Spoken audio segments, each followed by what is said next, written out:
예수님을 하나님이 내어주셨는데 예수님을 못 박은 사람들이 누구예요?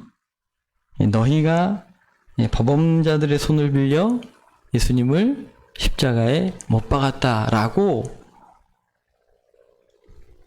선포하고 있는 거죠. 그러니까 이 사실을 증언하고 있는 거죠. 36절 우리 한 번 더 다시 읽으시면 이스라엘 온 집은 분명히 알지니 너희가 십자가에 못 박은 이 예수를 하나님이 주와 그리스도가 되게 하셨느니라. 여러분, 예수님을 살리시고 주와 그리스도가 되게 하신 건 누구세요? 하나님이에요. 근데 우리가 한 역할은 뭐예요? 예수님을 죽였어요. 36절에 이렇게 얘기하죠. 그런즉 이스라엘 온 집은 확실히 알아야 된다. 너희가 예수를 죽였다. 이 사실을 인정하고 깨달아야 한다는 거죠. 하나님께서 부흥을 주시고 회복을 주실 계획을 가지고 계십니다. 우리가 죄로 말미암아 잃어버린 것들 그 먹힌 획수만큼 갚아주겠다. 아니 그것도 못 견디셔가지고 너희가 잃어버린 것들 배나 갚아주마. 그렇게 약속하고 계시지만 하나님 그걸 이루시기 위하여 반드시 그 전에 우리가 인정해야 하고 고백해야 하고 깨달아야 될 것이 있어요. 너희가 확실히 알아야 한다. 누가 예수를 죽였다고요? 너희가 예수를 죽인 것을 인정해야 한다. 여러분, 스스로 살인자됨을 인정하는 거죠. 잘못된 판결을 내렸다는 사실을 인정해야 되는 거예요. 내가 내 그 폭력의 그 손길로 예수님을 십자가에 못 박은 사실을 인정하지 않고서는 자신의 죄를 깨달아서 자신의 처절함을 깨달아서 십자가를 의지하지 않고서는 그 하나님이 예비하신 부흥을 그리고 회복을 경험할 수 없는 겁니다. 우리가 이제 마지막 부른 찬양이 오늘은 2절만 찬양을 했었거든요. 근데 1절을 우리 다시 한번 좀 찬양을 했으면 좋겠습니다. 오늘은 거기 앉아 계셔야 될 것 같습니다. 네. 우리 내가 예수를 못 박았습니다. 이 사실을 그 십자가 앞에 서서 우리가 좀 고백했으면 좋겠습니다. 예수 흠도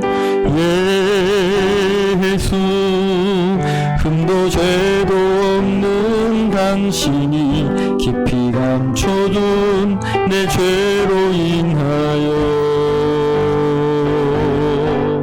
하나님의 어린 양 속죄의 제물 되어 저주받은 나무에 달리셨네. 내가 예수를 당신을 부인했습니다. 내가 예수를 당신을 못 박았습니다. 당신이 행하신 일 모든 약속을 다 잊고 예수를 매달았네.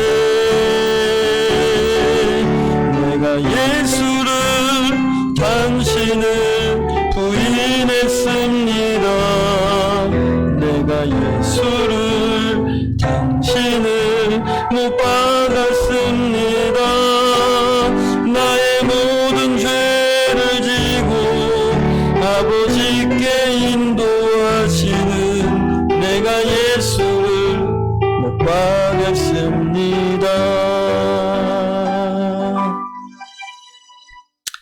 그냥 어떤 찬양의 가사이기 때문이 아니라 사실 나의 깊은 고백이 되어져야 하는 것입니다. 여러분, 이 성경은요, 이 공동체에게 주신 말씀입니다. 그래서 우리라는 단어를 많이 쓰세요. 그러니까 대표적으로 이사야서 53장 말씀인데요. 우리 같이 한번 읽을까요? 4절 말씀을 읽겠습니다. 4절. 그는 실로 우리의 질고를 지고 우리의 슬픔을 당하였거늘 그가 찔림은 우리의 허물 때문이요 그가 상함은 우리의 죄악 때문이라. 그가 징계를 받음으로 우리가 평화를 누리고 그가 채찍에 맞음으로 우리가 나음을 받았도다. 할렐루야. 여러분, 성경의 복음은, 성경의 진리는 이렇게 우리로 고백이 됩니다. 이 공동체의 고백이기 때문에 그렇고 또 공동체에게 주신 복음이기 때문에 그렇습니다. 그러나 여러분, 구원의 문제에 있어서 우리라는 우산에 숨어서 구원받으실 수는 없습니다. 우리의 죄 때문이고 우리의 허물 때문이고 우리의 질고를 지셨고 우리의 슬픔을 지셨는데, 사실 이 성경은 이렇게 읽혀져야 하지요. 나의 질고를 지고 나의 슬픔을 당하셨거늘 그가 찔림은 나의 허물 때문이고 그가 상함은 나의 죄악 때문입니다. 여러분, 이 나를 만나셔야 합니다. 여러분, 신앙생활을 하고 교회를 다니고 계시지만 여전히 그냥 우리에 머물러 계시다면, 나의 십자가, 나를 위해 죽으신 주의 십자가로 만나지 않고서는 주의 구원을 누릴 수도 없거니와 주님이 주시는 부흥과 회복도 누릴 수 없게 되는 것이요. 여러분, 여러분이 십자가를 통과하셔야 합니다. 가끔 이제 가정의 평화를 위해 교회를 나와주시는 남성분들은 이런 얘기 하죠. 구원 어떻게 받냐고. 아유, 우리 아내 저 천국 갈 때 치맛자락 붙들고 가면 되지요. 이제 그러신다고요. 근데 여러분, 구원은 절대 그렇게 이루어지지 않아요. 우리라는 우산에 숨을 수 없어요. 나의 고백이어야 해요. 여러분, 예수님 앞에 오늘 찬양했지만, 어떤 누군가의 찬양의 고백 때문에 따라서 했지만, 내가 예수를 못 박았습니다. 내가 예수를 부인했습니다. 라고 고백하시는 날들이 있으셨습니까? 있으셨습니까? 아니, 정말 정직하게 나를 돌아보셔야 해요. 여러분, 그렇게 주의 십자가를 통과하지 않고서는 하나님이 예비하신 그분의 열심을 은혜로 경험할 수 없어요. 여러분, 하나님 열심이 있으세요. 우리를 반드시 구원하시려고 하시고 하나님 놀라운 은혜를 경험하게 하시려고 하실 거예요. 여러분, 오순절 마가다락방의 성령의 역사도 하나님의 열심으로 이루신 일이고, 그걸 통해 누려지는 부흥을 우리가 누리고 경험하기를 원하는 거죠. 그래서요, 여러분, 하나님께서 우리에게 이 놀라운 부흥을 주시기 위해 성령께서 먼저 하시는 사역이 있어요. 부흥을 주시기 위해 먼저 하시는 사역이 있어요. 그게 뭐냐면, 여러분, 시들게 하시는 일을 하세요. 뭘 하신다고요? 시들게 하시는 일을 하세요. 우리 이사야서 40장 우리 7절 읽을까요? 풀은 마르고 꽃이 시들면 여호와의 기운이 그 위에 불미라. 여러분, 풀이 마르고 꽃이 시드는데 그게 왜 그렇게 됐다고요? 여호와의 기운이 그 위에 불어요. 여러분, 우리나라는 그래도 사계절을 보내면서 이 푸르름이 오래 지속이 되니까 이게 시든다, 뭐 풀이 시들고 꽃이 시든다는 의미가 뭔지 잘 몰라요. 그러나 여러분, 이제 그 광야의 지금 중동 지역에 가면 여러분, 꽃들이요 하도 척박하니까 이 싹이 피고 자라고 꽃을 피우고 씨를 퍼뜨리는 일을 하루에 다 해버려요. 그게 가능한가 싶은데, 그렇게 하지 않으면 생존할 수가 없는 지역이에요. 그래서 우기에 비가 한번 확 오면 그때 싹을 막 피우고 대가 올라오고 꽃을 피워가지고요, 씨까지 맺고 그날 그냥 사그러들어요. 그렇게 해서 씨를 퍼뜨리는 거죠. 얼마나 동풍이 강하면, 메마른 바람이 강하면 이 생존해내는 것 자체가 힘든 거죠. 성경은 이렇게 말씀하세요. 모든 육체는 풀이요, 그의 모든 아름다움은 들의 꽃과 같다. 여러분, 이것이 인정이 되십니까? 인생을 비유하시기를 모든 육체는 풀이다.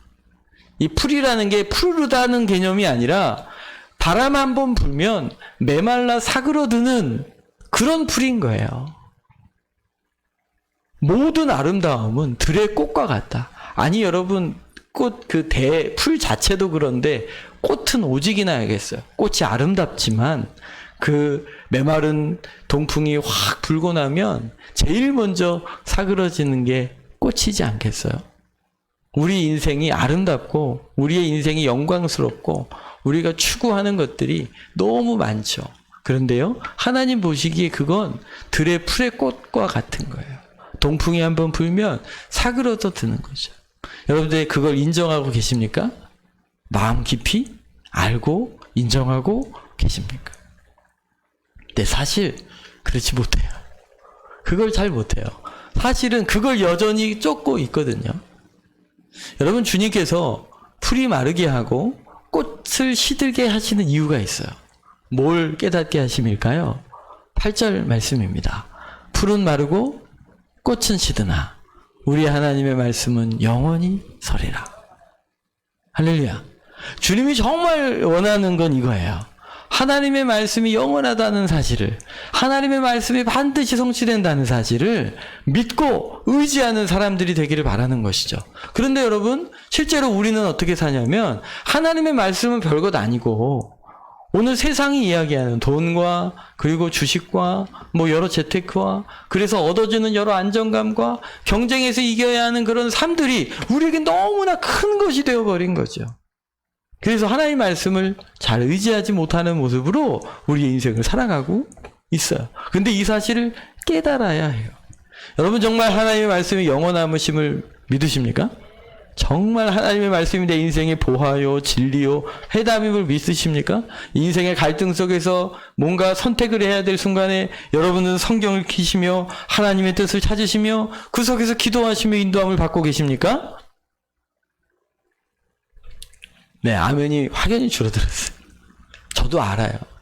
여러분들이 이 말씀을 그대로 받고 있지 못한다는 사실을, 여러분 성경을 잘 안 읽고 있다는 사실을 알고 있어요.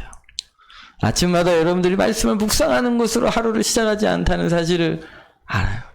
그렇게 일주일 동안 한 번도 성경을 펴보지 않다가 교회 와가지고 한 번 펴보시는 줄 제가 알아요. 그래서 여러분, 근데 누가 제일 잘 아실까요? 하나님이 더 잘 아시죠. 여러분, 이 말씀에 아멘 하셨지만 실제로 너희들이 안 믿고 있는 거 내가 안다? 그러시는 거예요. 여러분, 시편 1편 말씀 혹시 기억하십니까? 복 있는 자는 주의 말씀을 즐거워하여 주야로 묵상하는 자로다. 저는 시냇가에 심은 나무와 같아서 그 행사가 그 잎사귀가 마르지 아니함 같고 시절을 쫓아 열매를 맺고 그래서 그 행사가 다 형통하리로다. 할렐루야. 여러분, 인생이 형통하게 되는 길이 뭐예요? 주의 말씀을 즐거워하고 그것을 주야로 묵상하는 거예요. 할렐루야. 이게 주님의 약속이거든요. 여러분, 이 약속을 믿으십니까? 안 믿는 거 알아요. 안 믿는 거 알아요. 아니, 하나님의 말씀을 즐거워하고 그 말씀을 주야로 묵상하면 시절을 쫓아 열매를 맺고 그 잎사귀가 마르지 않아서 인생이 형통하게 된다고 말씀하셨는데, 여러분 그 말씀 안 믿는 거 제가 안다니까요. 여러분 그 말씀을 주야로 묵상하십니까? 즐거워하고 계십니까? 그러면 믿고 계신 거지만, 여러분 뭐 성경 공부를 하든 제자 훈련을 하든 예배를 통해 이 말씀이 한두 번 선포된 것도 아니고, 여러분들이 성경을 그래도 읽어보신 분들이라면 그래도 유명한 구절이니까 알고 계시겠지만, 여러분들의 인생의 형통을 위하여 정말 뭐하고 계십니까? 여러분들의 인생의 형통을 위하여. 학생들은 열심히 공부합니다. 여러분들의 인생의 형통을 위하여 뭐하고 계십니까? 직장생활을 열심히 하십니다. 인생의 형통을 위하여 뭐하고 계십니까? 재테크 열심히 하십니다. 인생의 형통이 거기에 달려있다고 실제로 믿고 있기 때문인 거죠. 그런데 여러분, 학생들한테 제가 물어보죠. 너 공부 왜 하니? 대학 가려고. 대학생들한테 물어봤어요. 얘는 대학 가려고 열심히 한데 너는 뭐 하려고 열심히 하니? 그랬더니 뭐 인생의 꿈을 이루기 위해. 사실은 여러분, 우리가 왜 열심히 살까요?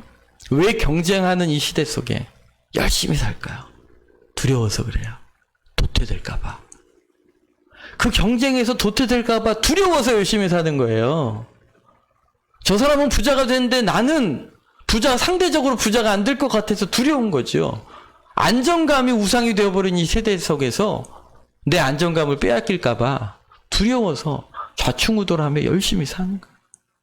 네, 그래서 여러분, 성경은 뭐라고 말씀하십니까?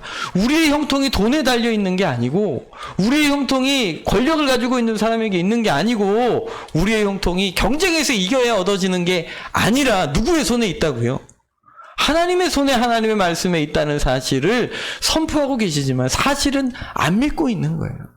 그나마 여러분 이 주일날 예배를 드리고 있는 여러분들은 믿고 계신 거죠. 아멘. 그러니까 여기 나와 계신 거죠. 그러나 여러분 가만 생각해 보세요.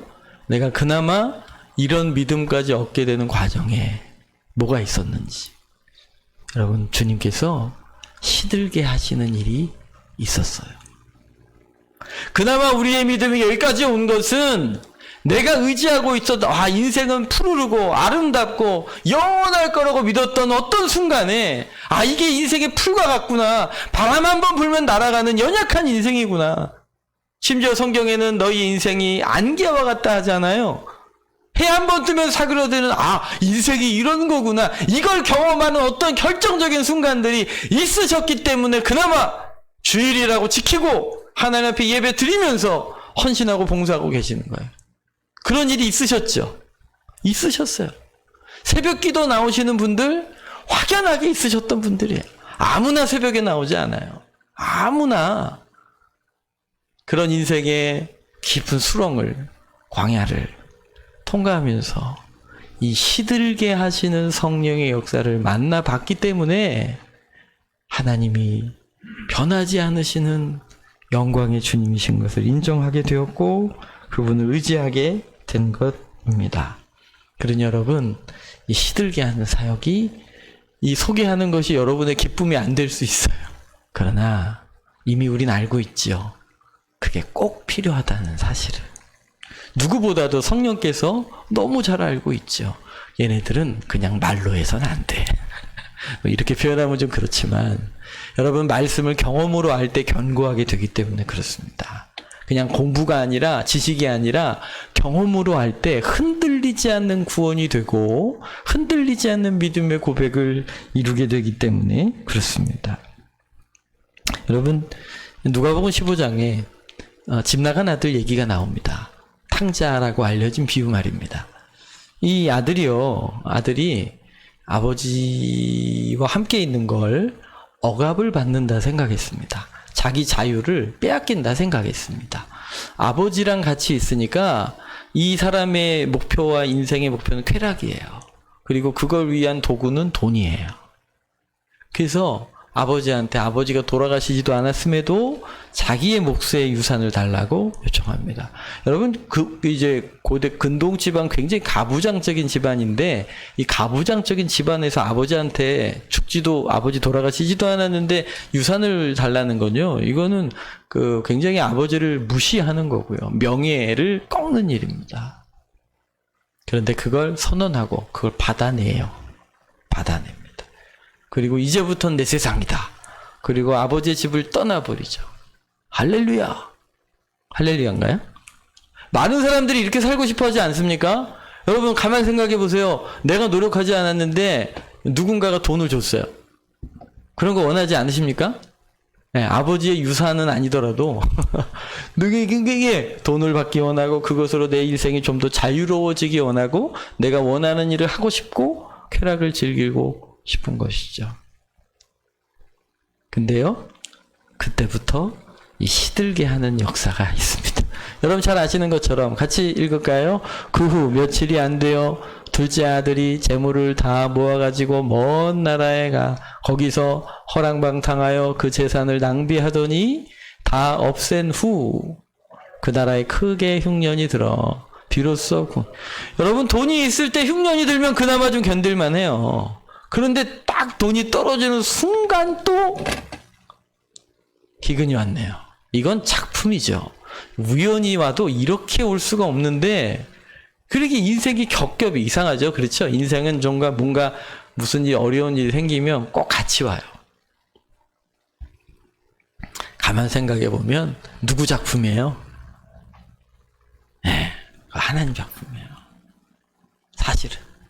어느 분이 그러시더라고요. 하나님 저 약 올리는 거예요. 그러시더라고요. 하나님 작품이에요. 인생을 시들게 하세요. 그래서 심지어 이 부잣집 아들이 돼지 치는 일까지 하면서도 배가 너무 고프니까 돼지 먹는 주업 열매라도 얻어먹고 싶었는데 그것조차 주는 사람이 없는 거죠. 바닥으로 떨어지는 순간에 이렇게 고백해요. 17절에 이에 스스로 돌이켜 이르되 내 아버지에게는 양식이 풍족한 품꾼이 얼마나 많은가. 나는 여기서 추려 죽는구나. 이게 필요했는데 이게 그냥 배워지는 게 아니거든요. 그러니까 성령께서 역사하신 거예요. 시들게 하시는 사역이 그에게 역사하기 시작한 거죠. 여러분, 그러니까 빨리 깨달으셔야 해요.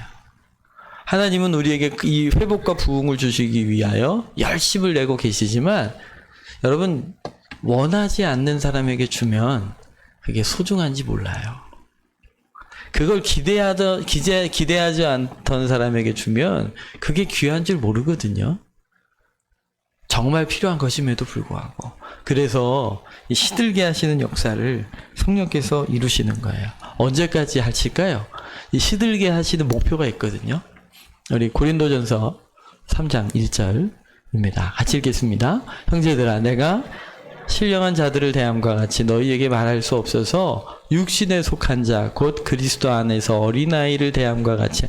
이 성경에 세 종류의 사람이 있대. 하나 신령한 사람이에요. 성령 충만한 분들이에요. 성령의 이끄심 앞에 온유하고 겸손하고 하나님 나라를 사모하고 그 나라와 의를 위하여 자신의 삶을 즐거이 헌신하는 분들이에요. 자, 또 하나의 부류의 사람이 있죠. 자연인이에요. 그러니까 육체에 속한 사람들이죠. 구원받지 못한 사람들이에요. 육체의 소욕을 따라 인생을 사는 거죠. 육체의 쾌락을 따라, 또 인생의 여러 가지 모양을 따라, 세상을 따라 사는 사람들. 주님과 상관없이. 여러분, 사람들은요, 정말로 이렇게 하나님과 독립해서 자기 중심적으로 살려고 해요. 그런데 우리는 그렇게 창조되지 않았어요. 내가 내 인생의 주인이 되라고 창조된 게 아니에요. 하나님이 우리의 인생의 주인 되도록 창조되셨거든요. 그런데 굳이 그 자리를 찬탈을 해요. 하나님이 함께하는 거 싫어해요. 그래서 내 마음대로 살려고 하는 것이죠. 자, 그런데 그 사이에 껴있는 사람이 있어요. 성경은 이 사람을 뭐라고 표현하냐면 육신에 속한 자 곧 그리스도 안에서 어린 아이. 합쳐서 하면 육신에 속한 그리스도인이라고 표현할 수 있습니다. 자, 이 사람에게는요, 성령의 소욕이 없지 않아요. 성령의 소욕이 없지 않아요. 하나님의 마음이 뭔지 알아요. 조금씩 알고 있어요. 그러나 그 소욕보다도 자신의 육신이 또 이 땅에서 이루고자 하는 것에 대한 소망과 그런 집착이 더 강한 사람들이죠. 그게 심지어 경건 생활조차도 자기의 유익의 도구로 만들어요. 내가 이렇게 열심히 봉사하고 내가 이렇게 헌신하고 심지어 11조까지도 열심히 들여서 11조 곱하기 10이다 는 계산으로 열심히 헌금을 하는 거예요. 누구를 위해서요? 누구를 위해서요? 나를 위해서. 성경은 이 사람들을 육신에 속한 그리스도인이라고 불러요.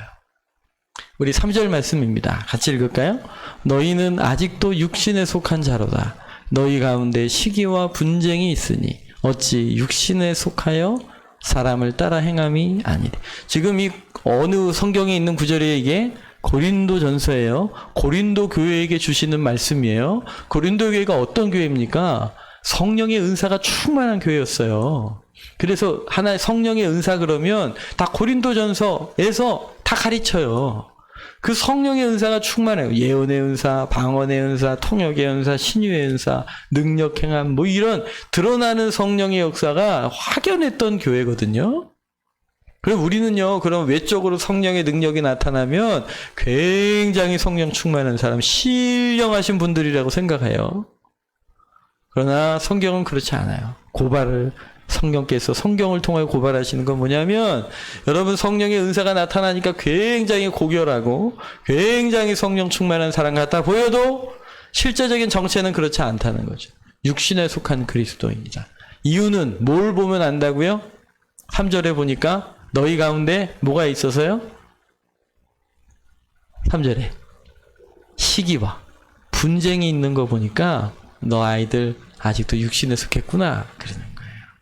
여러분, 예수님 믿고 성령 충만하고 기도 열심히 하고 헌신도 있고 직임을 가지고 있지만 여전히 삶의 현장에서 시기와 분쟁이 있어요. 그 안에 뭐가 있기 때문인가요? 욕심이 있기 때문입니다. 그 경쟁에서 지면 두려운 거죠. 하나님이 내 인생을 형통하게 한다는 믿음보다 지금 당장 이 경쟁에서 이기지 않으면 내가 도태된다고 생각하는 잘못된 의지를 가지고 있어서 그런 거예요. 그런데 이걸 깨트리기 원하시는 거죠. 하나님이 아니라 내 인생에 내가 주인 되어 살아가는 이 견고함을 깨뜨리기 위하여 주님이 시들게 하는 사역을 허락하시는 거예요. 적어도 그 과정들을 통과하신 분들이 전 여기 앉아 있다고 생각합니다. 한 번 이상은 겪어보신 분들이죠. 그래서 두 손 두 발 들고 주님 제가 잘못했습니다. 한 번쯤 고백하셨기 때문에 오늘 여기 계신 분들이죠. 그러나 여러분 아직도 우리 삶의 현장에 아직도 그런 부분들이 많이 남아 있습니다. 존 오웬이라는 목사님이 이런 고백을 성령은 점점 팽배해지는 옛 자아의 세력과 그를 통해 더욱 맹렬해지는 죄와 사탄의 공격으로부터 우리의 영혼을 보존하는 데 온 힘을 기울이며 엄청난 에너지와 능력을 소모하고 계십니다. 성령은 외적 환난을 통해 내적 빈곤, 즉 가난한 심령을 창조하신다고 리차드 십스라는 분도 얘기를 하시죠. 그러니까 목표는 그거예요. 심령이 가난해지는 거예요. 애통하는 거예요. 주 앞에 온유해지고요. 하나님의 의에 목말라 하시는 분들이 되는 거죠. 여러분 혹 다시는 그런 일이 생기기를 원치 않지만 우리가 코로나를 통하여 예배를 못 드리는, 모이지 못하는 상황이 벌어졌어요. 여러분 그때 여러분들의 마음이 어떠셨어요? 와우, 교회 안 가니 너무 좋다.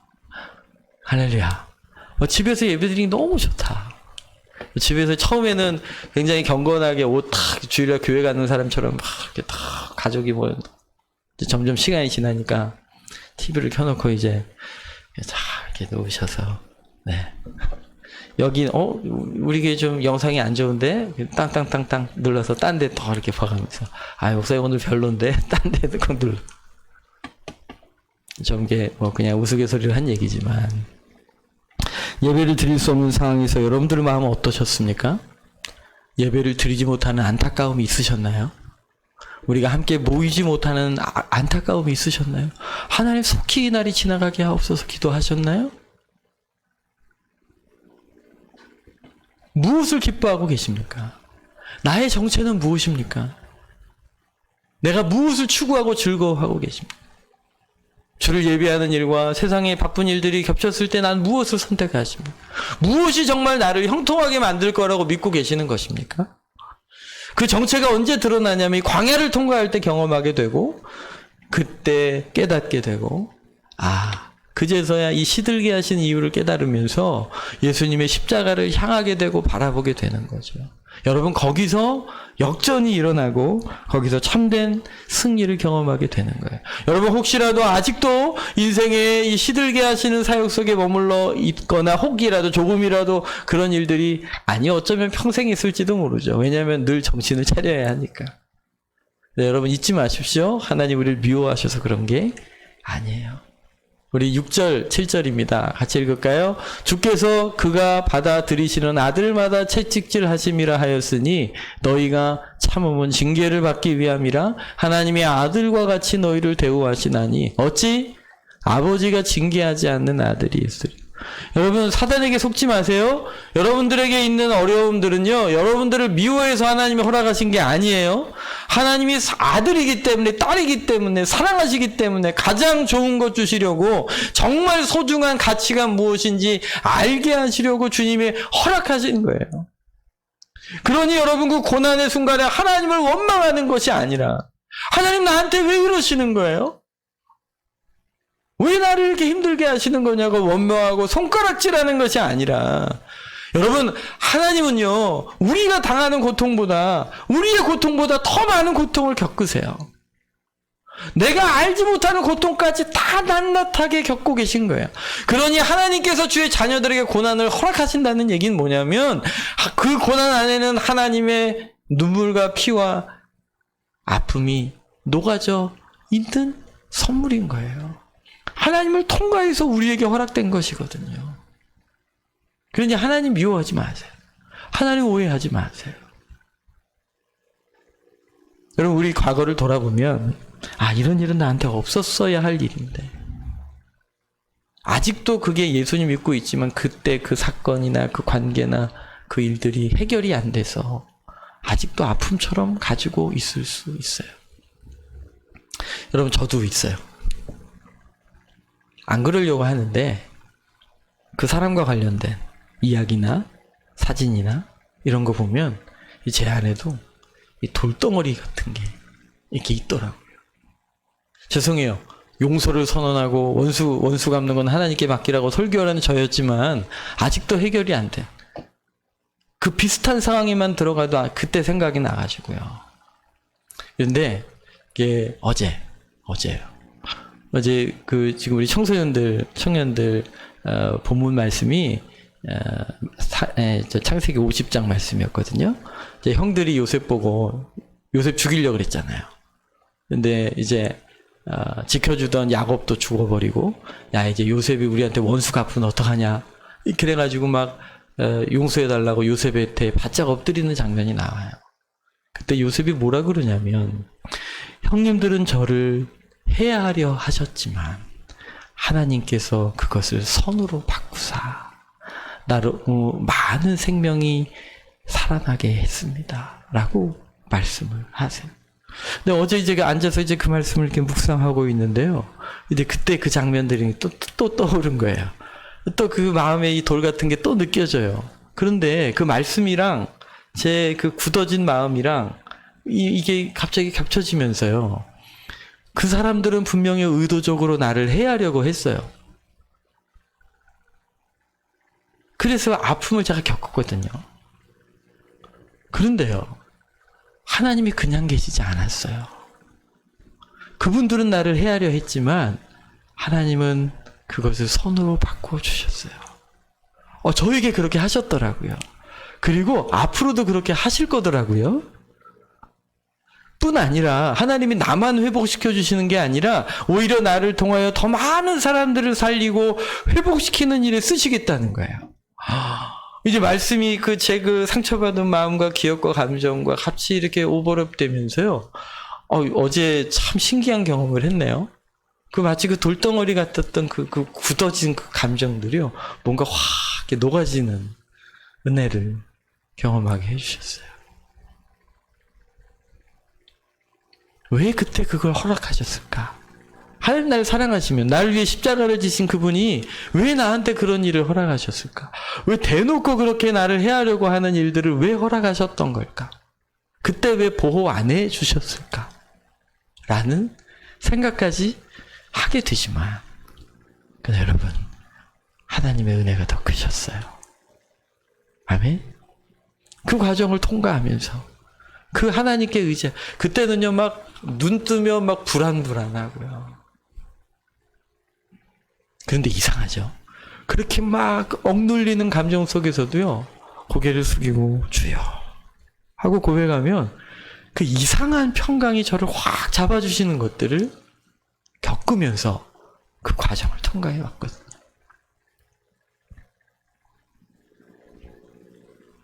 그때 알았어요.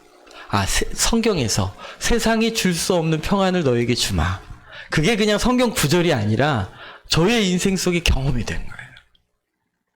여러분, 오늘 주님께서 시들게 하는 일을 우리에게 허락하고 계신다는 것은 우리를 미워서가 아니에요.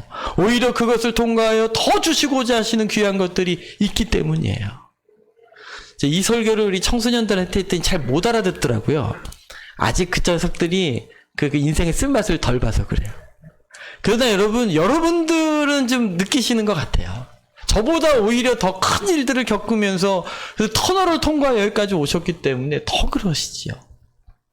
그러니 이게 무슨 말씀인지 아시죠? 하나님을 사랑하세요. 사랑하신다. 너무 힘드니까 가끔 원망도 하고, 너무 힘드니까 호래호래 소리도 지르고, 너무 힘드니까 손가락질까지 해야 되지만, 그걸 다 받아내시면서도 하나님이 여기까지 우리를 인도해 오지 않으셨어요.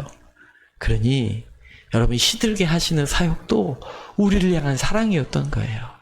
그 사랑을 믿으시기를 예수님 이름으로 축복합니다. 그걸 경험해서 반드시 십자가를 통과하셔야 돼요. 내 죄를, 내 허물을 주님 앞에 인정하셔야 돼요. 내가 내 죄 때문에 주님이 십자가 지신 거. 여러분들 옆에 계신 분 잠깐 얼굴 좀 봐보세요. 얼굴 좀 봐보세요. 자, 그분의 죄가 더 큰 것 같아요? 내 죄가 더 큰 것 같아요? 아유, 저 사람보다 내가 좀 낫지요. 혹시 그런 마음 있으시면 뭐 하기가 쉽냐면 정죄하기가 쉬워요. 야, 나는 그때 이렇게 했어.